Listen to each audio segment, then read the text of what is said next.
ife a ọ bụrụ na fa chọọ ka fa banye.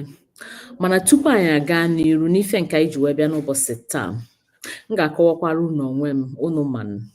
Afa m bụ Nwaada Chichi Edwards aka Chichi Chikito. You know?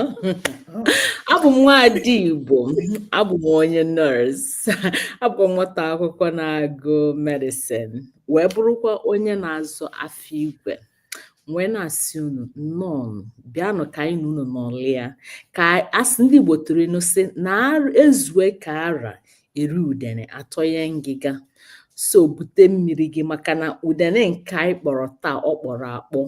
So ị na-atụ ya, ị na-aṅụ mmiri. Ndewonu.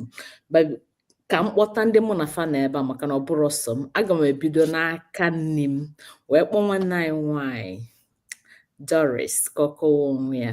Sista ndewo. Daalụ n'ebe anyị, ụtụtụ ọma, ehihie ọma, mgbede ọma na mpaghara ụwa niile nke na-ekiri anyị. Anyị abịakwa ọzọ ka nwanne m nwaanyị shikwuo Chichi, maka na anyị na-abịa n'ụbọchị Satọde ọbụla na-akọrọ unu maka azụmahịa anya. Aha m bụ Nwaada Doris, ebi m Island. Enwere m ụmụaka 3, ana m asụkwa n'ahịa igwe a. Masị kunu were popcorn unu na mmanya unu desa n'akụkụ maka na nke anyị ji bịa taa ọ karịrị ibe ya. Daalụ nụrụnne. Nwanne daalụ ịgbana ya na Adaọma. N'egburu oge ọbụla ka m gbadatakwa Rhino ka m ga-eji wee gaa keta enu mana ọ dị cheap. Enwetara m 1.99 euro. Ịmagoro na ọ na-agba, ọ na-eme kwaka. So ka m ga-alụzie na Germany ka m kpọta nwanne anyị nwanyị a na-akpọ Stella Martins aka Tochi.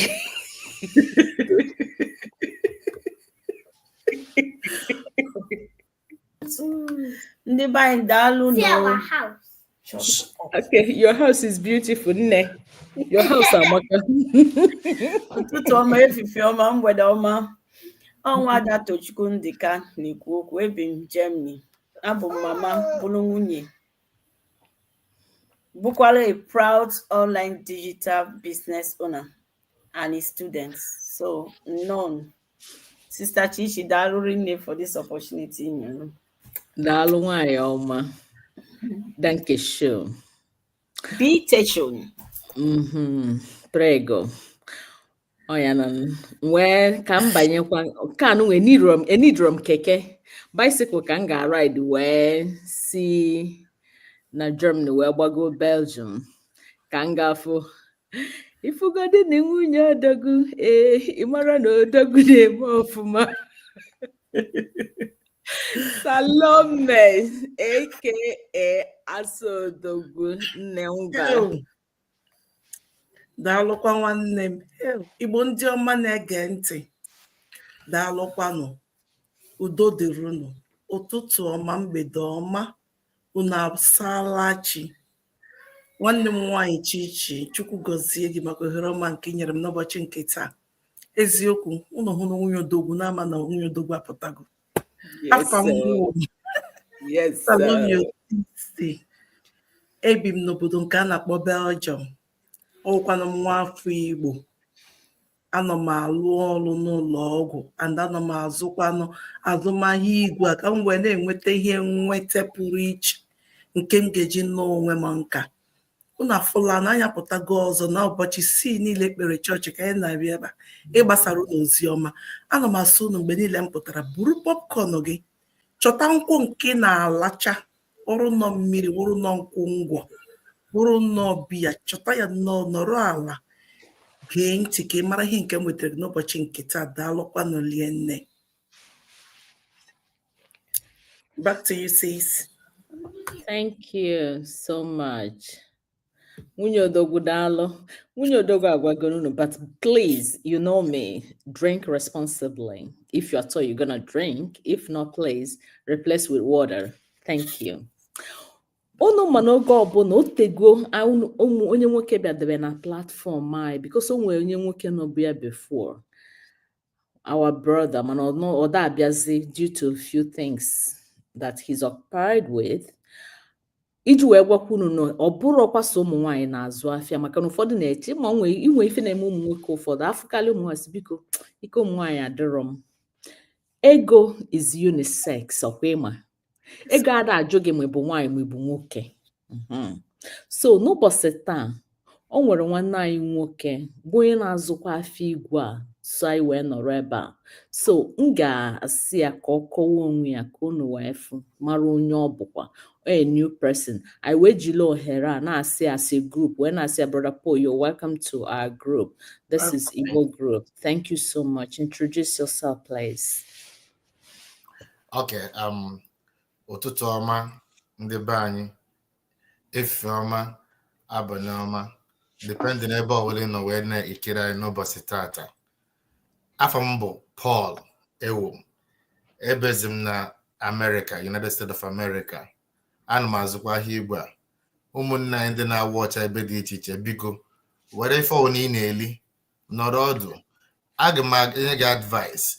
Fon gị tii fon gị na silent maka na ife a ga-akọwa n'ụbọchị tata ife ga-abala gị uru, ife ga-enyere gị aka, ife ga-eme gị iwe mee gịnị iwe nwa akụ na ụba. Stay tuned, ajikwa n'ebe hụ na nọrọ ka ọ dịnụ. Thank you so much, Brother Paul. Unu anụghị ya, ọ sị na ife ga-enyelụ gị aka ka ị nwee akụ na ụba. Amarọ mmadụ one wọchịrị Obi Kubana na-eti 50-50, onye ọbụla na-etili ya mkpu yoyoyoyoyo. Ọ na-echọrọ dị ka Obi Kubana? Ọ na-echọrọ ngwa ọ dị stage ọ bụgodị na ya dịrọ ka Obi Kubana, at least anyị erute ka chief priest. Mana afọ anyị ama mbụ ibu like ya nwa. Ngwa okay, let's dance into the topic for today. Okay, so if I kwesịrị ime n'ụbọchị nke taa bụ kedu ife aghọmafịa that's disadvantage ma ọ bụ na ịda anụsị Igbo ọfụma ma na side nke ga-ada asụ aghọm.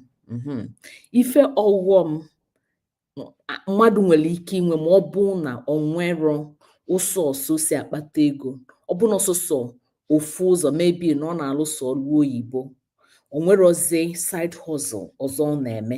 Kedu ife ọghọm mmadụ nwere ike ime encounter ma ọ bụ na o nwere ife a? Unu ma na-asị ọkwa ifuru onye ọbụla nwee more than one source of income, ọ ga-afịakwa arụ ifu ebe onye afọ na-ata afụfụ na-asị na ego adịrọ. Like inegodo anya nkịta obodo anyị si na ya una afọ otu ife si wee dị, like ndị mmadụ na-ata afụfụ rinne. Sọsọ ndị na-survive ọfụma bụ ndị nwere multiple source of income. Onye bụ like o nwere one of my friend na-arụ ọrụ oyibo, doctor, ọ na-asị m that people are suffering.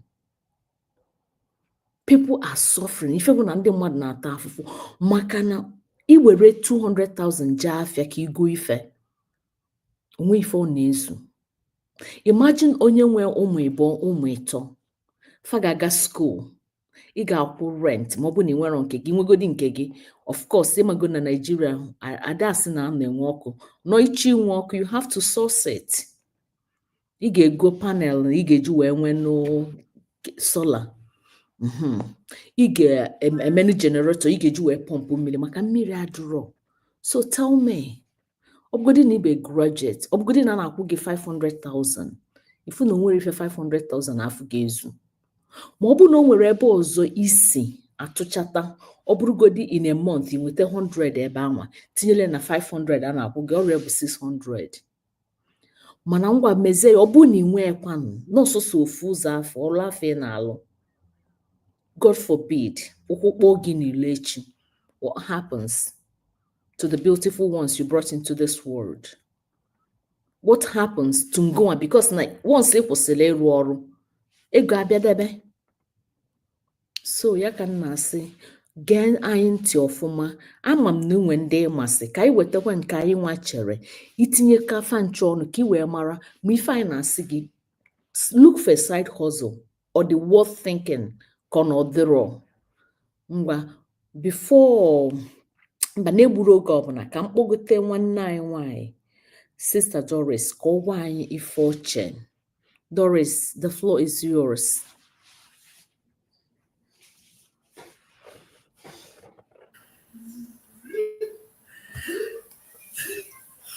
Daalụ nne Sister Chichi na ohere ọma nke ị nyere m.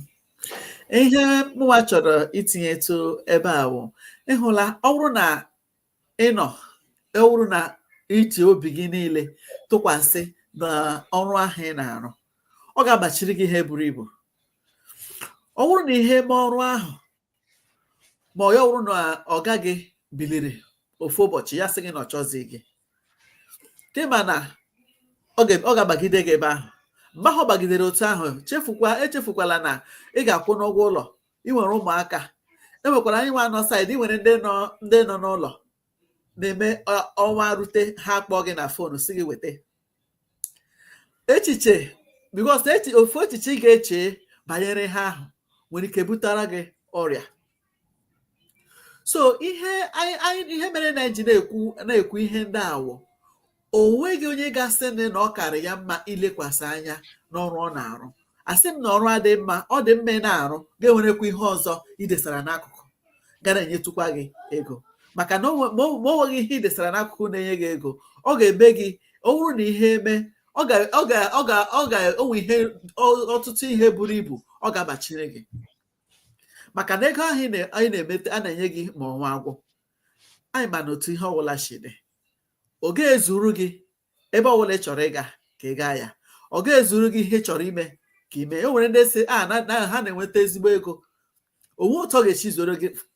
Ka m were nke a maa atụtụ, o nwere onye na-azụ azụmahịa anya, ọ nọ n'otu afọ otu a ya ogo ụlọ atọ. Gwa m ọrụ ị ga na-arụ ga-enye gị ode ego dotu onwe.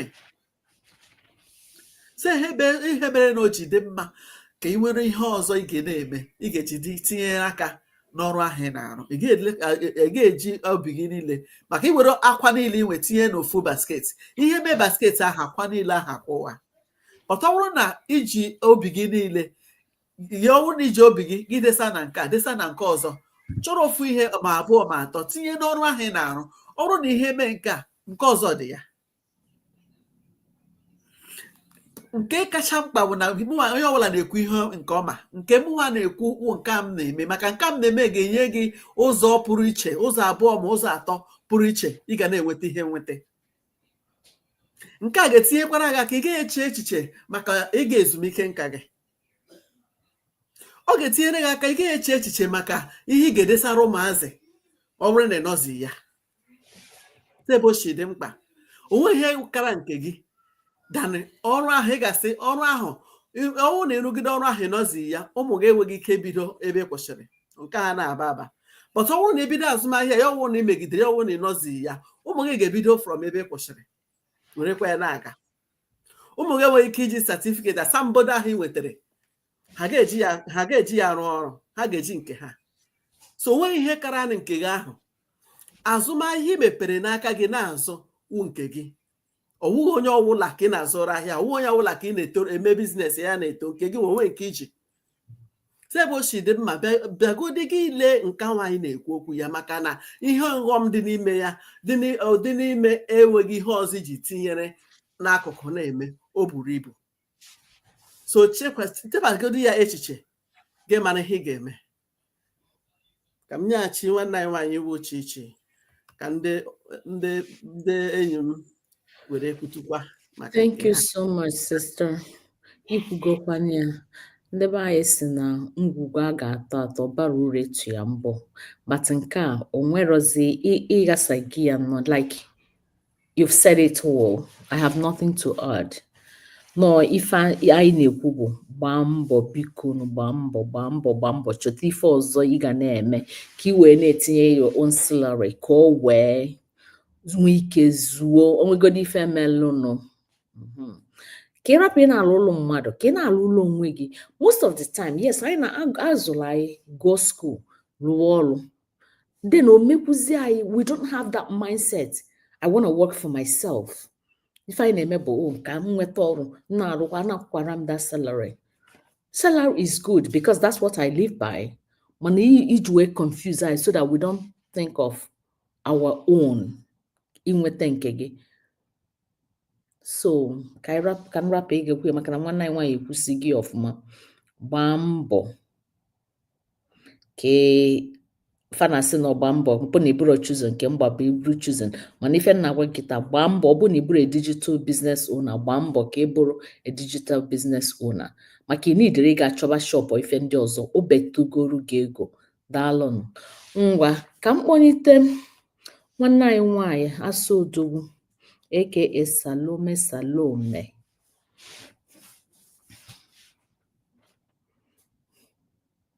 Your meter says, Oh, my dear sister, sorry. Unewekwala iwe. Unu ahụla n'ahịa digital. Otu aka ọ na-adị mgbe ụfọdụ. Daalụkwa nọrie ndị ụmụnne m. Ịma anyị na-ekwu okwu azụmahịa digital, anyị na-ekwu okwu site hustle. Ihe mụ chọrọ itinye na uche n'isiokwu anya onwe ihe ga-eme na mmadụ ga-enwe ihe ndị obodo Igbo na-akpọ plan B, backup plan. Backup plan nwere ihe ga-eme mmadụ ị ga-enwe backup plan.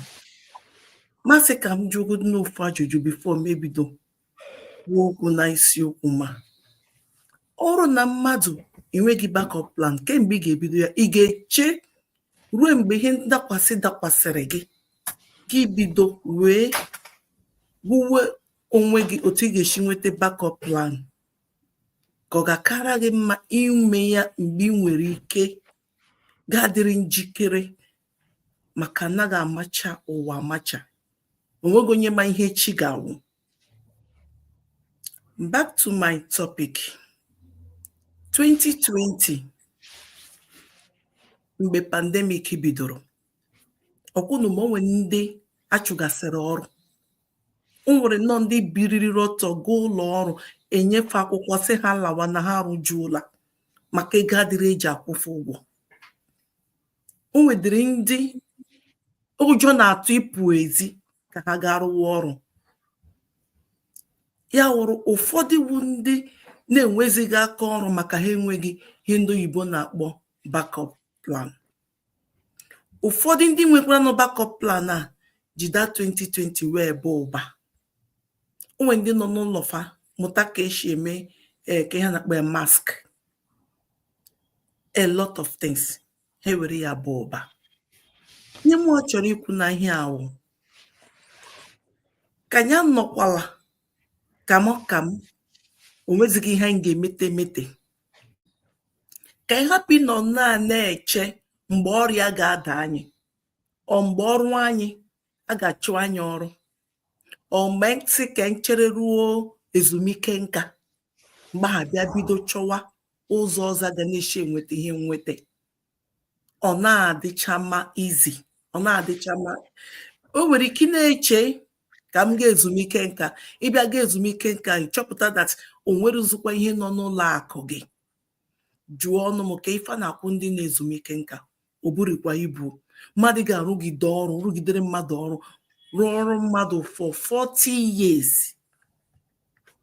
Abịa esizi ego ka ị ga-zuo ike, ife a ga-akwụdị gị a ga-erukwa half na nke ị na-enweta bụ enweta. Onye nwa mere mmadụ inwe backup plan jiri bụ uru.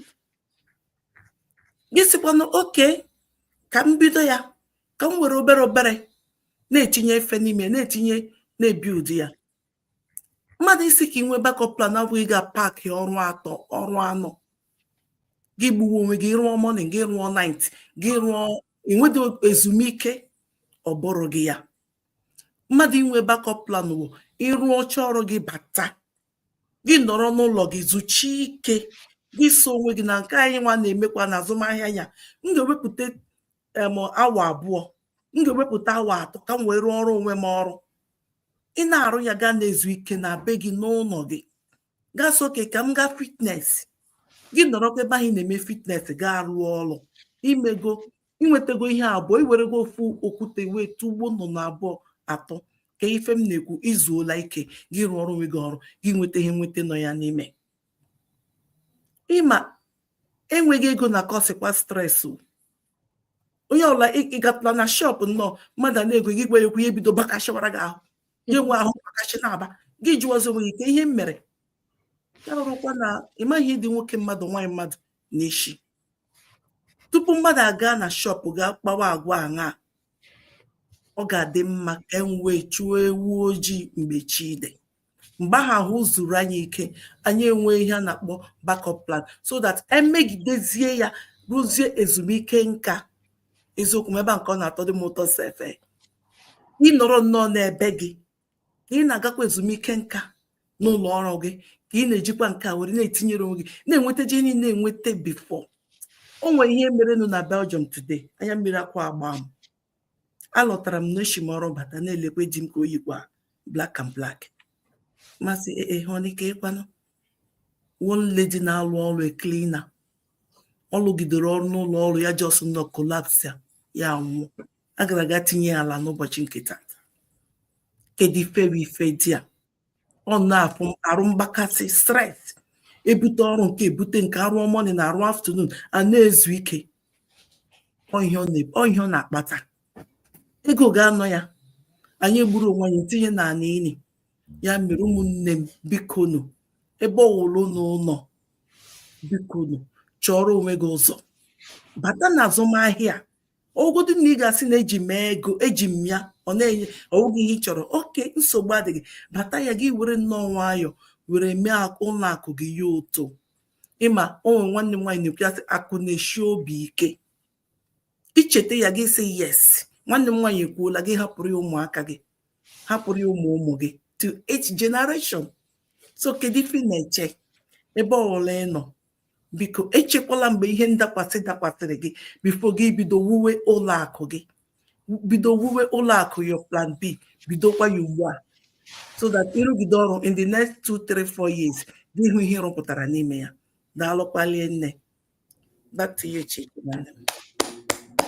Thank you so much, Sister Salome. Thank you so much. Ikwusi gị a ọba zuru ịga tinyere ife na ya. Kama ndị be anyị si onye nwere ntị ya nụrụ maka ada ama Ọnịcha gwara Obusi. Daalụrị nne. Ka mgbadazie na nke nwanne anyị nwanyị Sister Stella Maris ka ọ gwana anyị ka ya nwasi wee kwado. Maka na ine ya anyị ga-ama na ọ kwadokwuru ọfụma. Ngwa nne. Daluno, thank you very much. Our doctor in the making. Doctor to be. Yes, so 2 months to go. Are you for real? Yes. I'll be your first patient. No problem. Nwere ntụtụ gbogbo gị bụrụ ka isi wee jee. Ọ bụrụ Nigeria ka nọ so enwe m ka efu na-akpa olileanya be trust. Enwe m trust ebi nọ. So ndị be anyị unu anụgo ife ụmụ nwanne anyị kwu. Ife anyị na-eme ebe a abụrụ anyị adị egwu and anyị chọọ ndụ dị mfe. Ifugia onya ka iji nwee plan B. And this our plan B aton go to for some people blue plan A. So if I'm bụ ulu or if man nwete man enwete ma ọ bụ na ị nwere this plan B side hustle bụ skill development. Ịnọdụ n'ọlụ ya na ama n'ọlụ ị na-alụ okay but n'ime ọlụ anyị na-alụ so ife gbasara ọlụ gị ka ya na-amụta mmụọ.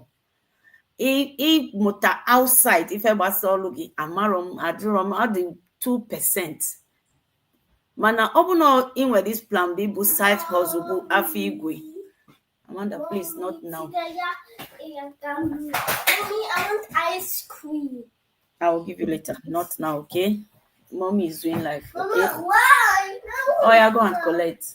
Okay. Them no. And see Mama, Okay. She's not supposed to take ice because of her teeth, okay? Okay. Chai, fano kwa quiet since so low kita miko ko ebido. Fama no ge ma ala falie na choro ka falie. So what was I saying? this omegi mana mụtara ine mana ọ bụ na ị nwere plan B side hustle this afọ igwe or whatever ị na-eme ọ ya eme gị maa more people nya reach out to others ịmụta ife dị iche iche onye gị that opportunity grow like more for example before me kwuru okwu ebe a afọ igwe na-azụ emego m o build go m no nwe that confidence in myself before enwere omia I'm traditional business travel agents for 9 good years here in Germany. Yeah, 24 hours or let me say 12 or 14 hours on the phone all the time. But then where I'm that confident, iputa n'ebe ndị mmadụ nọ na-ekwu okwu. But this side hustle nwe nyem that confidence. Me mmalụ like-minded people ndị nya otutu ife mụta so many things maka nsi eme so many things ife na-emekwa bụ kọmputa anụmanụ na kọmputa na-eme so many things but amara m ka esi create ma content ma so many things a lot amara m ya mbata na this side hustle nwe afọ igwe anyị na-azụ nwe a side hustle omem nwe efe for myself I take care of myself nwe efe for ụmụaka m if for this week even this Easter I'm in Manchester ma Birmingham na-eme so cruise obulog na-eme traditional business and when that time hey obuna me mepere office kita ego meluzo ego but kita nno n'ụlọ ego amana bata nwefe na-edozi onwe na ama ndị mmadụ ndị dị iche iche ndị nnukwu mmadụ professor ma doctor so na our sister Chichi okay, doctor to be all this side hustle I na-eme ka iji masị Chichi nyanwa bi Ireland mụnwa bi Germany our brother bi USA our sister Ireland I masị onwe anyị ifugo this side hustle I na-ekwu maka ya onye eme gị that is it grow ma financial up to date onwe efe ya dapụta kịta so ọlụ gị amankwu all the biz ka ego onwe anyị eziokwu anyị n'obodo Igbo anyị ma ife na-eli anyị ego mụnwada alụ ọlụ kịta because ana m eje akwụkwọ because of this side hustle nwe efe na-ejekwa akwụkwọ na add to my knowledge so ọga m na-alụ ọlụ but nsị mba mmanọdụ ka m chọọ ife mma na-eme wee na support the family because onye wee na-alụ ọlụ ọma dị enough obodo Igbo ka anyị nọ unu ma ife anyị na-ekwu by the time kwu nke isi ọ na-asị na ọ nọ minus ifugo nke na-enyekwu m aka na-eme m na-enwe soft life adụmalụ I work smart or rather I think smart and work less. I don't work hard.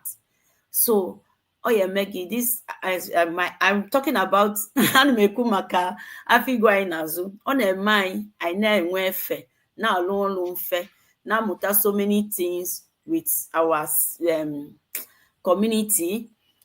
I did more than 230 something, if not 40 something now. On anything I need, if there are on enough answer from different places. And you are bundibu, and you don't know forever, and you don't know a million chabanya. In I akitandi batava kosi, but Tanaka is sick. I never to know Zoma, Kunumakwan onwe fine and meku the Yana ba on your bunulu. Nobody buy no. Audio one easy. We find now sick I now no. Here Jokwajen made 2 job like our sister Siku. Mu and Ekum last time, October till now, and you lose go more than 10 people because of all young guys. Most of them were guys, so one bu young guys because of all ike. Mana puta alu anke are ayala ronaban ebidokwa. So olugo ogi ayasi tech no on board. Tech has come to stay. And if I na-emeka 191 isiku iharapia mmugi arapukwe mufa oburo ina alụ ọlụ kita mbosi finish ọlụ or iga rent is pension iga pension onwere ife yarapu nwa gị company ya asịrị okay nozi ka ebulife abunye nwa gị mba mana na if side hustle anyị na-eme bụkwa some people main people because nwere ka esi nọdụ na this side hustle Idealia to the main job yakali your job yakugo more than your job more than 10 times if olugi na kolugi. So kambutia to stop kanye njozo hele ikwu okwu. Thank you very much. So ndi bye chekwano. Hey, nadalu ikwusigo ni anụnụ. Chukwu gozie gị. ụmụ nwanne m unu anụgoni anụ sọsọ ife m chọrọ ka m metụta aka n'ife niile okwu ife o kwuru ọ banyesi ọ gazi na right places mana ife m chọrọ ka m metụta aka bụ nke a ọ sị ọ bụrụ na anyị anọrọzi ya ụmụ anyị febido nwanne anyị nke ọzọ ekwubugokwu ya febido ebe anyị kwụsị ọ bụrụ kịta na-ewepụ ife dịka afịa ya biznes nke bụ nke gị dị less stressful maka na amago afụgo m ndị nwesịrị nnukwu biznes mana ọ dị stressful fa nwụọ ụmụ fa sị na fa chọrọ such stress life mana ọ bụrụ na ị na-eme ụdị nke nọ na be gị so gị nọ na PJ wee mere ife sọrọ gị maka ị na-anya ndị kasị wee gụọ akwụkwọ chegigodi ya ọkwa onye ọbụla like ọ bụ na ị bụ nwa Naijiria especially ndị Igbo nna na nne ndị Naijiria ọbụla chọọ ka nwa fa bụrụ dọkịta lawyer banka nke nwa nke ọzọ nwa echetara m many people fa gị iti egwu parents fa na-ebe akwa na ụmụ fa na-ana n'iyi because then they didn't understand it ngwa ka anyị wetegodi ya ma ndị a na-achọ ka ụmụ fa bụ doctors and difa Hippocrates the founder of medicine anyị ada anụ maka nwa ya because na enwero eburo certificate ya na ife niile ọ found binye nwa ya nwa anwụọna kinki agafego onwere ada asị ngwa maka na papa fa chọpụtara ife a ngwa chọta na ụmụ ya ụmụ ya ka akwụ ọfụ ụgwọ maka na papa fa meselu such ife a wee dị in the world. Nobody cares. So n'ọsọsọ nke ị nwere nke anyị bụ nke anyị nke m bụ nke m nke ị nwere bụ nke ka afa gị dị na ya nke anwa that particular one bụ your own bụ ife gị ọ bụ na ị na-alụrụ onye ọzọ ịnwụkwara enye ụmụ gị gratuity that's the end of it. That day ka post gị na-aga online onye dị qualified abịa so jiri aka gị duo onwe gị ọdụ ka m rapụ igbu oge ka m kpọta our new person Brother Paul ka ọ gwa anyị ife oche before I round it up. Thank you. ụmụnne m ndewo na ekelere m ndị kwugoro okwu n'izizi okwu n'ife a kwuru amaka mana gụwa na-ege ntị ama m na okwu anyị na-ekwu na ị ga-eti ya n'ọlụ na ọma si na ntị nke abịa si na ntị nke wee pụwa okay so aga m ekwu isiokwu m ga-abụ ife a na-akpọ n'oyibo less freedom a na-akpọ ya n'Igbo nwere onwe pere mpe anyị nwanụ n'obodo oyibo na-alụ ya na-alụ ebe a so ọlụ ka a na-alụ mana ya na ị nwere side hustle na ị nwere business online business ị na-eme ị ga na-alụgbukwa onwe gị n'ọlụ ị ma nwee efe ka gị na ndị be gị wee na-eje ma vacation ị ma nwee efe ị na-eduga ụmụazị gị n'ife egwuregwu fa like mụ onwe m nwere ụmụ ịbụọ na-agba sọka nke ndị Naịjirịa na-akpọ football mgbe m na-arụ oke ọrụ adịm enwe ike wee na-akpọfa na-eje sọka fa mbanụ ụmụ m na-ebe akwa almost every day na-asị m dadi kekwena mgbe fa ga-eje sọka nsị ha na dadi na mom na-ede ịlụ ọrụ ka alụta ịgaji akwụ gị the bills anyị adịghị enwe efe ime mmadụ nweme adịghị enwe efe ije si ka anyị jee date ka mkpọrọ nwunye m jee somewhere ka anyị jije nwa obi ahụ ole mana side hustle a ga-eme gị inwe efe ị na-enwe efe wee na-emegasị ife dị mkpa ikwesị na-eme n'ezinụlọ gị ka njikene gị ke the last time ịkpọ nwunye gị na ụmụ gị sikụ ndị vacation n'ohe dị ka ebe 2 weeks mana some of you ama amịnwe ya maka iwefu 2 weeks from awasị kwesịrị ịlụ ụfọdụ n'ime nwere ike ya ma akwụ ụgwọ ụlọ kwụọ ụgwọ mortgage kwụọ ụgwọ moto anyị na ụgwọ efe ndị ọzọ dị iche iche ụmụnne ndị na-ege m ntị bido tata bido this online business taa ọ ga-enyere gị aka wee na-enwe ohere wee na-emefe ikwesị na-emegasị a na-asịkwa eme ngwa ngwa emeghọrọ ọdachi aga m agwa unu biko bido tata bido obere ana m ayọ gị bido taa mgbe echi ị ga-adị happy na ibidoro biznes a. Ife ka mkpa n'ụwa na ndụ mmadụ bụ gịnị? Nnwere onwe, freedom. Onye ọbụla dị ndụ na-enwere nnwere onwe, onye ahụ dịka onye nọ na cage. Ị na-alụ oke ọla a na-alụ 16 hours, 24 hours, 8 hours, every day ị nọ n'ọlụ, ọkwa cage ka m na-akpụ ya. Mụ onwe m mgbe ụfọdụ ana m alụ 16 efe na-alụ almost every time. Mana kemgbe m bido biznes a, adị m arụzi ọrụ like that. M nwezi ohere ị na-eme ife m kwesịrị ị na-eme gazasị nna ebe ụmụ m na ebe nwunye m nọ. So ụmụnne m na-ege m ntị, advice dị enye n'ụbọchị tata bụ gịnị? Bido tata. Ibido taa, ibidokwara gboo, bido obere, mana biko bido ka emesịanụ. Ndewodo. Wow. Thank you so much. The blessed amongst women. Ikwuka. Ịgbanika ikwuka nnọọ. Unu afugonu nke abụrụzi ụmụ nwanyị they are yabbing. My friend is only for Biadere Mondo say, do you know why I'm so patient with you? See, I know sim. Now, now research has showed that Omuwai give 8,000 words in a day. Manu Mwoki gave only 2,000. So that's why he struggles to talk. Mana, I will yab and yab and yab and yab. So now I'm just fulfilling my duty as a woman. So, Kora people na iwan na yab because na I got a pugidi well 8,000 in a day. Nwoke ekwugi amaka ụmụ nwoke na ụmụ nwanyị kwa. Nya ife ọbụ na nwere ụzọ ọzọ ego si abata. Ọghọm dị na ya ka nkụ. Mana ọ bụ na ị nwee ya, uru dị na ya ebuka ọka nkụ. Ọ ga-eme gị. You won't run out of money. Ịmangasị o nwere ndị ọ na-aga bife akwụ ọfụ ụgwọ ọnwa. Felisigo ego. Amarụ nke abụkwa maka ndị na Nigeria. Mụ na nurse alụgo before akwụ ụgwọ every 2 weeks. Ọ na-ayọ ego. Ọ yọba gị ego. Ekwena ka ife dị otu a. So ọ bụkwa maka na ị nọ obodo Igbo ma ọ nọ na Nigeria, ị ga-asị ndị n'obodo Igbo na-arịọ ego. A na-ayọkwa. Mana ọ bụkwa biznes, ọ bụrụ sọsọ na ọ na-enye gị ego, fa ga-akụzikwa gị otu ị ga-esi wee manage ego gị kwa ka ị rapụ ị na-esesi ya. Then ọ ga-emekwa inwe ife a na-akpọ backup plan. Nya ebe ọ ga-abụ ụkwụ kpọọ gị ịdakwasị. Ka ọ rapụ ụkwụ kpọọ gị ịdaba ịgbajisie ụkwụ ebugazie hospital sị na onwe roze. Sorry, you can't do anything anymore. Ka ị na-eche otu a, ka ị rapụ egbe ka ngọọlụ nnata chiriki gbapụ gbanata.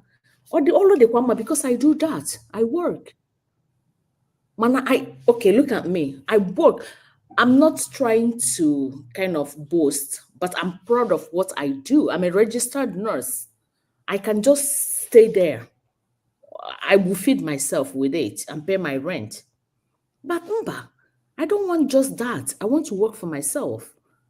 That's why I have to go into this.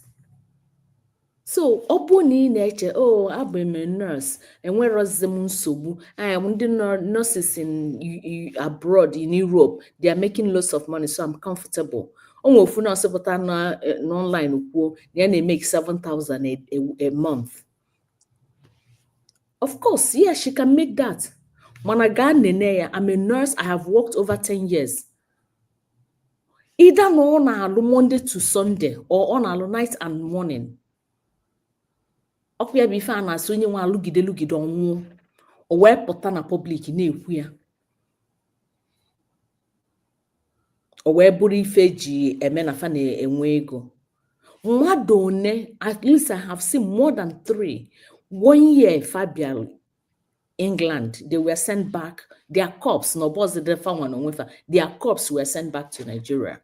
1 year. O nwere nke nwa. The day all complete 1 year, that day ka ebunalea. Because of morning, osi morning pota, oga night, osi morning, oga night. You must take care of this body. If you don't, or what get that you have neglected me, you can't cheat nature. A friend of mine, Biawa England, best you to a banya 3 months or room or netika. mkpọ ya si ya Nigeria nwayọ.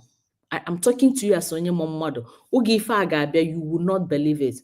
Osemorapa ife a, my sister. Pia 3 months after that, ọkpọ m, hey, na ya gara ụlọ ọgwụ. Mkpebekwala ya ekpere, na egwu atụwakwana ya, na ọ mara maka ọ na village. Nsi ọgbọ maka ị na village. It's because you don't rest. Ego dị mma, but you need to get time for yourself. It is important. I am telling you because I know ụfọdụ ga-asị kwa ị ga ebe o nwere ife dị ya just nọ na table ime ife a. Mentally is draining. Ife ọbụla that has to do with health care is draining mentally. You don't need to be in mental hospital before a man on the drain. By the time you roll note, you're responsible for somebody, their health.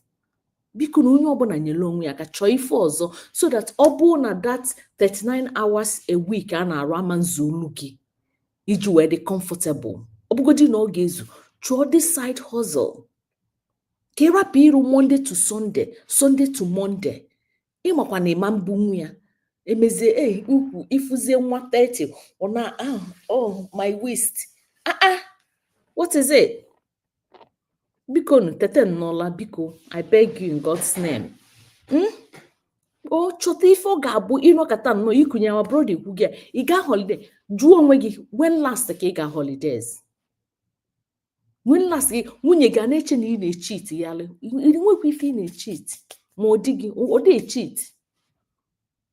Kama n'ọrụ ka o wee mekwa gị kedị comfortable, especially nke kịta onye ọbụla chọrọ ịbụ nwunye odogwu, onye ọbụla chọrọ ịbụ achala ugo.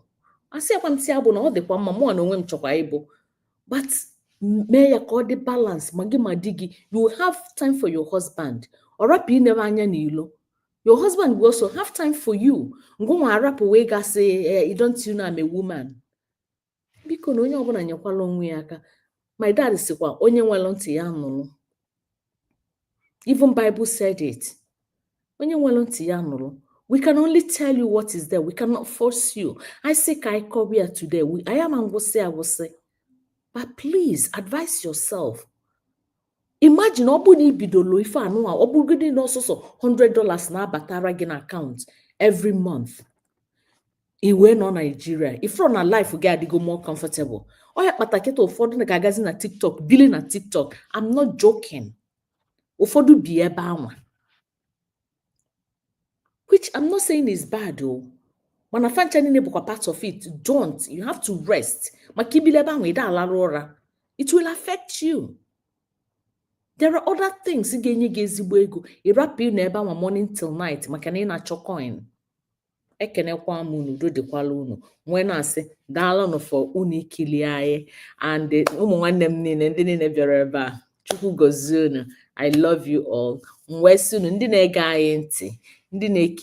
Thank you for coming. Thank you for joining. Thank you for your support. And we're going to see you again next week. God bless you all. Bye-bye.